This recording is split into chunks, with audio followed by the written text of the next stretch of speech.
All right, ladies and gentlemen, it is time for your AEW Dynamite review for August 9th, 2023.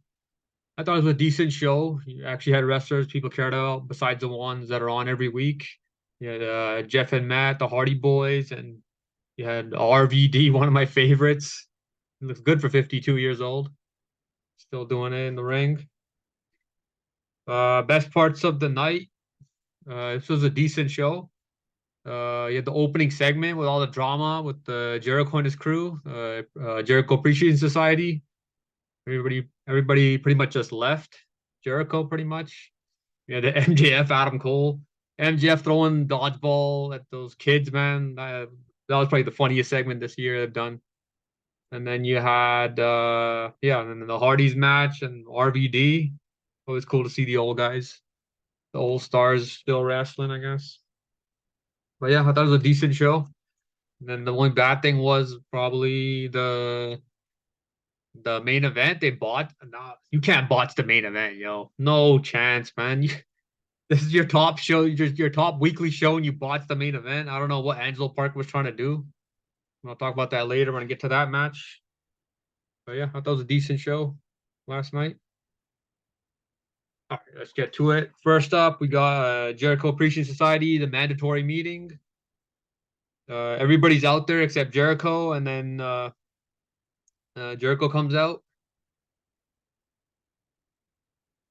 And Jericho says, I came here as your friend. And then Daniel Garcia, he just cuts him off. He says, just listen for once. I changed so much for you. I don't get why you don't choose. And then he just does his stupid dance or whatever. And then Daniel Garcia walks out. So he's pretty much done with Jericho. And Jake Hager grabs the mic. He says, we work well together. Everyone knows I like that hat. And everybody starts chanting purple hat, purple hat. And then Jake Hager leaves. And then Jericho, he says, your careers are much bigger and better since you joined me. And then Anna Jay says she has a women's title match. Ty Conti, and then she gets a mic. She says she feels sick and it's not the baby. And then she says, I quit. So they're both done. Or Anna Jay stayed. Ty Conti walked out, and then Anna Jay says, you helped yourself out more than anyone on there or in the group or whatever. And then he says, I'm being selfish tonight. Tonight is about winning the women's title, and it's not about appreciating you. And then he drops the mic, and then, okay, then now both Ty Conti and Anna Jay leave. Now, Angelo Parker, he says, I don't want to do this right now. I've done everything I could to make you proud of me. I've given you my identity, my trust. I've stood by you with pride. What have you given me? I got nothing left to give you. And then he leaves. And now we're down to Danny Magic, Sammy Guevara, Jericho. Now, Danny Magic, he says, this guy was my childhood hero when I was 15 years old. All right, so he's getting some personal stuff now. He says, for my first paycheck from my first job, I bought a Chris Jericho t-shirt when my wife was 8 months pregnant and I had no job. This guy heard my story. He invited me to his home. He helped bring me to AEW. And he says he took me under his wing. The last 18 months have been nothing but a dream for me. And he started getting a bit emotional here. Uh, he says, why guys I came up with, guys like Eddie Kingston and Kevin Steen, why they hate your guts. And now I'm starting to understand why. And he drops the mic and he leaves. So we're now down to Sammy Guevara and Chris Jericho in the ring. Chris Jericho's he's trying to say something. Sammy Guevara just slaps the mic out of his hand. And he says, I need you to listen for once. I always had your back. I'm not walking out on you. Seems like you got a lot to work out. And then Sammy Guevara leaves. And then, yeah, that's pretty much it. So all this drama with the Jericho Appreciation Society is pretty much over. Looks like it's over. So yeah, this group is done. I don't know where everybody's gonna go from here. We'll see what happens with that. And then backstage, you got Renee Paquette. She's trying to interview Chris Jericho. Don Callis just walks in this interview. Uh, Callis says, "I don't know what to say." And then Jericho says, "I've made up my mind. I'm going to decide next week about joining the Don Callis family." So it looks like most likely he's going to join, and then they're pretty much going to be a heel group or whatever. Jericho. All right, next up we got and the Jericho still doesn't have an opponent for All In yet, so we'll probably find out that next week too. All right, next up we got the Young Bucks, Matt Jackson and Nick Jackson versus the Hardy Boys, Matt and Jeff. Um, the Hardys hit a clothesline on one member of the Young Bucks, sending him over the top rope and to the outside. Matt Hardy hit a power bomb in the corner. Nick Jackson hit Matt Hardy with a face buster, and then Nick Jackson hit a suicide dive on both Hardys. Matt Hardy hit the side effect on Matt Jackson, and then Jeff Hardy hit the Whisper in the Wind on both members of the Young Bucks. Young Bucks hit the 3D for a near fall. Thought that was cool.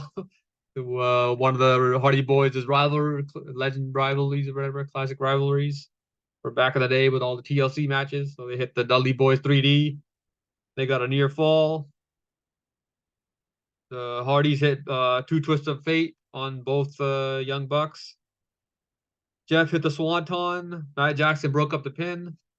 That's when the Young Bucks won with the BTE trigger. After the match, they shook hands and they hugged. And then Young Bucks, I forgot who it was. One of them said FTR. They just yelled it. And then FTR's music hits. They come out. And then I think Matt Jackson said All In. So it's going to be Young Bucks versus FTR at All In. Not sure who's going to win that match. But we'll see. It's 1-1 right now. So whoever wins is probably going to be declared the greatest tag team ever or whatever. But yeah, we'll see what happens with that. All right. Next up, we got a segment that was taped last week. There was no picture for it. Yeah, so this segment was taped last week. MJF and Adam Cole, but they aired it tonight. They're at Adam Cole tells MJF, "Let's go to a trampoline park." And then MJF says he wants to play dodgeball, so he grabs a dodgeball. He just starts hitting all these random kids in the trampoline park with the dodgeball. And then every time he hit one of the kids, he would say something like he hit one kid. He told him, "Oh, you're adopted." He hit another kid. He told him, "I'm your father." He hit another kid. He hit another kid. He told him, "Oh, I slept with your mother." That was hilarious. And then at the end, Adam Cole said, "What are you doing? You can't do that, man." And then some little girl walked up to both of them. He's like, "What are two grown men doing at a trampoline park?" And then Adam Cole told he told the little girl, "You can't. That's not nice to say or whatever. You can't say that." I forgot what exactly he said. And then they showed the little girl again. She flipped him off pretty much. And then Adam Cole tells MJF, "Hey, do one more, hit one more, kid." And then he throws the ball, and the video cuts off after he throws it. I thought this was hilarious. Probably the funniest segment all year in AEW. All right, next up we got backwards.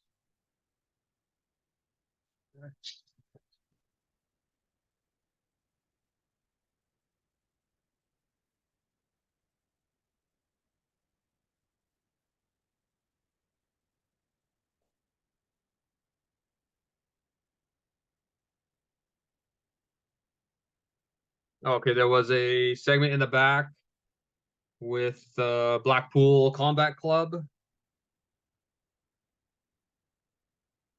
And Moxley says, best friends don't belong in the same ring as Blackpool Combat Club. We specialize in picking the bones. Ask your friend Pac. They're talking to Death Triangle here. Cesaro says, did you think you can walk in here after 6 months, stab us in the back, and nothing would happen? I told you you would pay for this. And Blackpool Combat Club doesn't fear death. Death fears us. Just whatever. All right, now we got Jack Perry versus RVD for the FTW title. Anything goes match. Jack Perry attacked RVD before the bell even sounded. RVD hit a spinning leg drop with Jack Perry like hanging over the railing outside. It's a classic RVD move. He was hanging over the railing. RVD kicked Jack Perry in the face with a chair. And then RVD hit the rolling thunder while Jack Perry had a chair on his stomach for a 2 count. And then Perry, he threw the chair. It was supposed to hit RVD. RVD moved out of the way, and then he nailed the ref instead. And the chair got like stuck on the top rope. I don't think I've ever seen that before. You throw a chair and the chair gets stuck on the top rope. And then RVD pushed Jack Perry off the top rope to the outside through a table. And then RVD hit a 5-star frog splash. The ref is pretty much out. He got nailed. And then Aubrey Edwards comes running down to the ring. She counts the 2 count. And then Jack Perry low blows RVD. And then he threw RVD into the chair. It was like in between it was like wedged in between the second and third rope or the turnbuckle. And then he rolled him up for a 3 count. Thought it was a decent match. RVD was a little bit slow on some of his when he tried some of his moves, but that comes with age, right? Because he's getting older. He's 52, man. Not gonna be as smooth as he used to be when he was younger. But still, always cool to see RVD. All right, next up we got MJF and Adam Cole, baby. They come out to the ring. MJF says, "My favorite place is the Midwest," and Adam Cole says, "I'm gonna beat you for that title." And MJF's like, "Whoa, whoa, whoa! Come on, man! So you want a little promo battle, huh?" And Adam Cole's like, "No, no." And then MJF says, "You're so skinny and ghostly, pale white. This were the '80s. Hogan would have snorted you." That was hilarious. Probably would have. Hogan, man. All the wrestlers did kind of stupid shit. And then Adam Cole says he doesn't want to do a promo battle. Then MJF's like, I totally misread the situation, man. My bad. That was funny. And Adam Cole says, we are going to make history for that championship. Let's go all in on making history.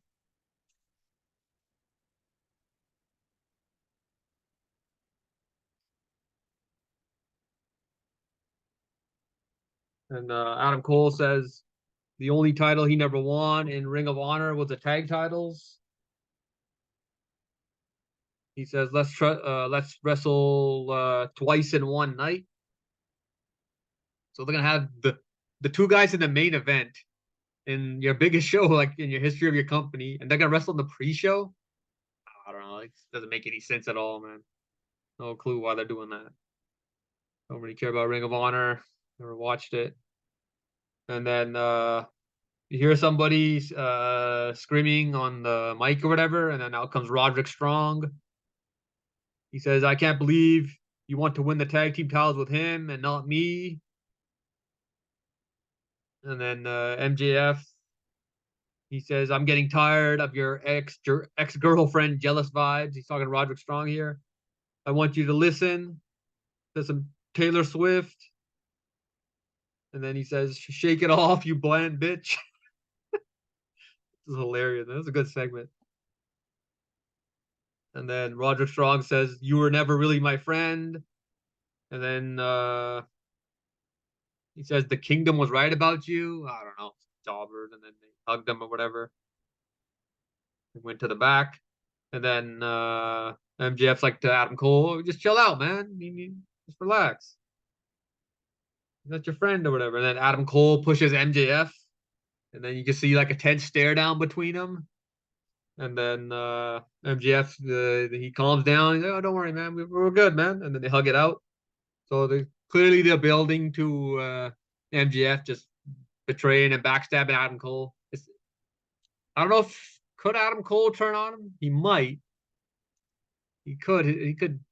But I don't see MJF losing the title. So I'm thinking they don't do if he doesn't if MJF doesn't turn heel, then does Roderick Strong, does he help MJF win then? He turns on Cole during the main event, and then Roderick Strong feuds with Adam Cole, or so I don't know which way they're going with this.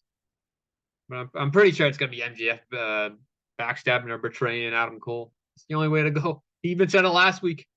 He said he's a scumbag or whatever, like 3-4 times in his promo, MJF, and then you saw it tonight. MJF get a little pissed off about with Adam Cole. It's building though for MJF to destroy the guy. All right, next up we got Moxley and Cesaro versus Lucha Brothers, Ray Phoenix and Penta El Zero. So Moxley and Cesaro are standing in the ring. Lucha Brothers music hits. They don't show up, and then they don't show up during like in their entrance way for the entrance. They show up like behind in the crowd from the back, and then they jump over the railing, and then they attack Blackpool Combat Club from behind. Moxley hit Penta with the clothesline, and then Moxley hit a double DDT on both members of both the Lucha Brothers. Penta hit Moxley with a sling blade, and then Wheeler Yuta was outside on the ring. He hit I forgot who he hit with the title, and then he what was it? They tossed Ray Phoenix, or Cesaro tossed Ray Phoenix in the air, and then Moxley hit like an RKO in midair for a 2 count. Moxley, he missed a clothesline. Ray Phoenix went like backwards, so he's like on Cesaro's shoulders. Moxley went for the clothesline. He pretty much like dodged it. He went like all the way down. It was like some Matrix stuff on the Cesaro's shoulders or whatever. And then Cesaro hit Penta with an uppercut for a near fall. Lucha Brothers hit a combo pile driver on Moxley. And then Moxley pinned Penta for the win. He held his trunks while he pinned him. I just don't really care about this. It's a random match and no clue why they're feuding. Makes no sense. After the match, the Blackpool Combat Club, they attacked the Lucha Brothers. They ripped off Penta's mask. And then Cesaro put the mask on. I thought that was hilarious. And then they just pretty much left. What's next? I've got Kenny Omega in the back. He said he's got to sit down with JR next week.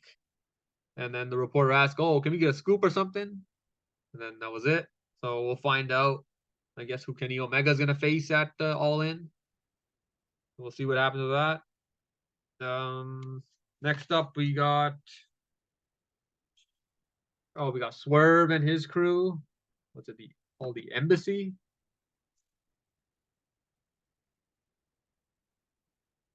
He says, we put the fear of God and Nick Wayne. We're above the law. And then they call out Darby Allin. And Darby Allin says, "Man, I tried to call you." He's talking about to AR Fox here. "I tried to call you. You never answered. Only one person can save you. I had to go, man." And he says, "You got to AEW by yourself. I didn't have to put the word in. If you're mad that I put the word in for a 16-year-old, that's what this is about. I respect you. I got some friends too." And then the lights go out. And then it's Sting. Sting shows up with his baseball bat. And he starts laying guys out with his baseball bat. Most of the guys run. And then it ends up with Sting and Swerve. He's got his baseball bat under Swerve's chin, under his jaw. And then he looks at the All In sign in the building, and he points at it with his bat. And so it looks like it's gonna be setting up the match for All In. Sting and Darby Allin are gonna face Swerve and AR Fox.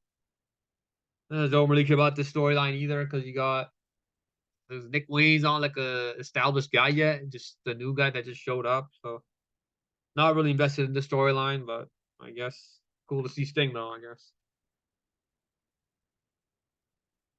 Left, all right. We got the main event: Anna Jay versus Anna Jay with Angelo Parker and Danny Magic versus Hikaru Shida for the women's title. Uh, Shida hit 10 punches on Anna Jay in the corner. Anna Jay hit a heel kick on Shida, and then so she set up a chair here in the picture. She tried to jump off the chair and do a move on Anna Jay. Angelo Parker got in the way to distract her. And then Anna Jay took advantage of this. She drove Shida into the steps. Anna Jay applied the sleeper. Hikaru Shida fought out of it, and then Shida pinned her for the win. I don't know what Angelo Parker was doing. I think he was trying to like maybe pull Anna Jay out of the ring while the pin was happening, or he tried to grab her arm and like put her on the ropes or like under the ropes so the ref could break up the count or something. I don't know. So this was just a terrible fail. That's pretty much ruined the match, and they barely had any time because when the match started, it was like 10 minutes left. Like, what are you supposed to do with that? And they had a commercial break during the main event. Like, and then when they came back, there was like 5 minutes left. I'm like, they don't even have enough time to do a match or whatever. So, yeah, but the ending ruined it. It sucked. You can't you can't have a botch in the main event, man, on your top show, your top weekly show, man. It looked terrible, man. But yeah, they might have been they're probably running out of time, or I don't know what happened with the botch there, man. So confusing. I don't know what he was trying to do, man. But yeah, that was pretty much it for Dynamite. See ya.